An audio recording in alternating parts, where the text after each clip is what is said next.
नमस्कार, सुप्रभात news MP के संध्या समाचार में आपका स्वागत है। खबर को शुरू करने से पहले आप सभी से निवेदन है कि इस वीडियो को लाइक करके चैनल को सब्सक्राइब जरूर करें। तो चलिए शुरू करते हैं आज शाम की मुख्य खबरें। एमपी के कर्मचारियों के लिए राहत भरी खबर, रिटायरमेंट के बाद मिलेगा लाभ। मध्य प्रदेश के सरकारी कर्मचारियों के लिए बड़ी राहत भरी खबर है। ईपीएफओ के नवाचार के बाद एम्प्लॉयज पेंशन स्कीम के दायरे में आने वाले मध्य प्रदेश एवं छत्तीसगढ़ के कर्मचारी जिस दिन रिटायर होंगे उन्हें उसी दिन उनकी पीएफ पेंशन मंजूरी के दस्तावेज मिल जाएंगे। दरअसल विभाग की समीक्षा बैठक में मध्य प्रदेश और छत्तीसगढ़ के पीएफ कमिश्नर अजय मेहरा ने क्षेत्रीय कार्यालयों के सभी भविष्य निधि आयुक्त को निर्देश दिए कि पीएफ प्रकरणों को 3 से 7 दिन में पूरा किया जाए। वहीं डिफॉल्टर संस्थान जो कर्मचारियों को पीएफ का लाभ नहीं दे रहे हैं उनकी जानकारी विभाग के इंटेलिजेंस विंग निकाली जाए और उनके खिलाफ कार्रवाई की जाए। केंद्र सरकार का बड़ा फैसला, लाखों हितग्राहियों को मिलेगा लाभ। केंद्र की मोदी सरकार ने एक बार फिर मध्य प्रदेश को बड़ा तोहफा दिया है। केंद्र सरकार द्वारा उज्ज्वला योजना के लाभार्थियों को एक वर्ष में 12 सिलेंडरों के लिए 200 रुपये प्रति सिलेंडर सब्सिडी देने का निर्णय लिया है। सीएम शिवराज सिंह चौहान ने इस फैसले का स्वागत किया है। मुख्यमंत्री शिवराज सिंह चौहान ने कहा कि प्रधानमंत्री नरेंद्र मोदी के नेतृत्व में केंद्र सरकार द्वारा उज्ज्वला योजना के लाभार्थियों को एक वर्ष में 12 सिलेंडरों के लिए 200 रुपये प्रति सिलेंडर सब्सिडी देने का निर्णय अभिनंदनीय है। मुख्यमंत्री चौहान ने कहा कि इस अहम फैसले से देश में 9 करोड़ से अधिक उज्ज्वला योजना की माताओं बहनों को सीधे लाभ प्राप्त होगा। इंदौर में अब पेट्रोल 9.51 और डीजल 7.25 रुपये सस्ता। भारत सरकार द्वारा पेट्रोल और डीजल पर सेंट्रल एक्साइज ड्यूटी कम करने के बाद आम उपभोक्ताओं और ट्रांसपोर्टरों को बड़ी राहत मिली है। इंदौर में पेट्रोल 9.51 रुपये प्रति लीटर सस्ता हुआ तो डीजल 7.27 रुपये लीटर सस्ता हो गया है। मध्य प्रदेश में पेट्रोल और डीजल पर लगने वाले वैट की ठीक से गणना के बाद शनिवार देर रात संशोधित भाव जारी किए गए। पहले यह बताया गया था कि पेट्रोल 10.55 रुपये और डीजल 7.25 रुपये सस्ता हुआ है, लेकिन बाद में इसमें बार बार बदलाव के बाद रविवार सुबह वास्तविक भाव सामने आए। निर्यात प्रतिबंध के बाद स्टॉक सीमा लगने के डर से गेहूं के दाम गिरे। सरकार ने बीते दिन गेहूं के निर्यात पर प्रतिबंध लगा दिया। अब खबर आ रही है कि सरकार स्टॉक सीमा लागू करने पर भी विचार कर रही है।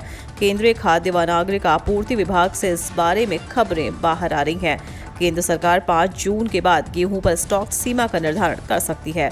इस साल सरकार का लक्ष्य 444 लाख टन गेहूं खरीदने का था, परंतु सरकार 30 अप्रैल तक 180 लाख टन ही खरीद कर पाई। अगर केंद्र सरकार ने एक्सपोर्ट पर पाबंदी लगाने के बाद अब स्टॉक सीमा भी लगा दी तो गेहूं के दाम एमएसपी से 200 से 250 रुपए नीचे आ सकते हैं। इसलिए केंद्र सरकार ने किसानों के हित में सरकारी दाम पर किसानों को आखिरी मौका देते हुए सरकारी खरीद 31 मई तक बढ़ा दी है। हैदराबाद से इंदौर आने वाली उड़ान निरस्त, यात्री हुए परेशान। देवी अहिल्याबाई होलकर अंतर्राष्ट्रीय एयरपोर्ट पर रविवार सुबह हैदराबाद से आने वाली उड़ान निरस्त हो गई। इससे यात्रियों को परेशानी का सामना करना पड़ा। जानकारी के अनुसार इंडिगो की उड़ान संख्या 6E7271 रोजाना सुबह हैदराबाद से उड़ान भरकर 8:05 पर इंदौर आती है। रविवार सुबह इसे हैदराबाद में ही निरस्त कर दिया गया। बताया जा रहा है कि तकनीकी कारणों से इसे निरस्त किया गया। इस कारण यात्रियों को परेशान होना पड़ा है।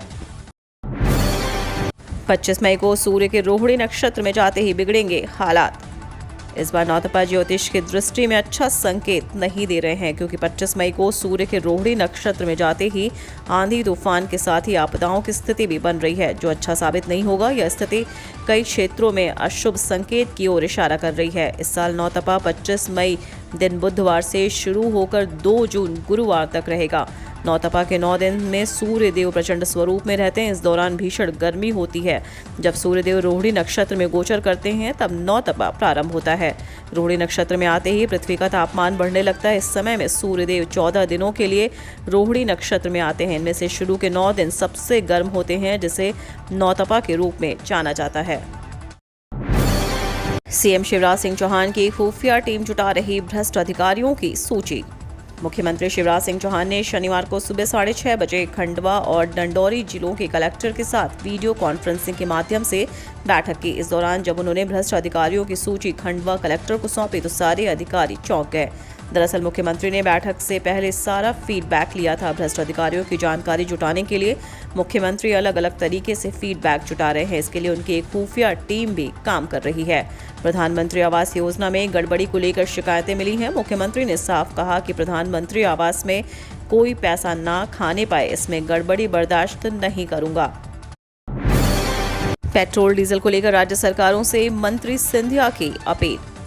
केंद्र सरकार के पेट्रोल डीजल की कीमतों में कटौती के बाद अब केंद्रीय मंत्री ज्योतिरादित्य सिंधिया ने राज्य सरकारों से अपील की है कि वह केंद्र सरकार के पेट्रोल डीजल की कीमतें कम करने के बाद राज्य सरकार अब राज्यों में पेट्रोल डीजल पर वैट और सेस कम करे ताकि जनता को इसका लाभ मिल सके। गौरतलब है कि केंद्र सरकार के कीमतें घटाने के बाद गैर भाजपा शासित राजस्थान और केरला में सरकार ने वैट कम करने की घोषणा की है। रविवार को भोपाल पहुंचे केंद्रीय मंत्री सिंधिया ने केंद्र सरकार के पेट्रोल डीजल की केंद्र सरकार द्वारा एक्साइज ड्यूटी में की गई कटौती के फैसले की सराहना की। एमपी में गरज चमक के साथ बूंदाबांदी के आसार, गर्मी से मिलेगी राहत।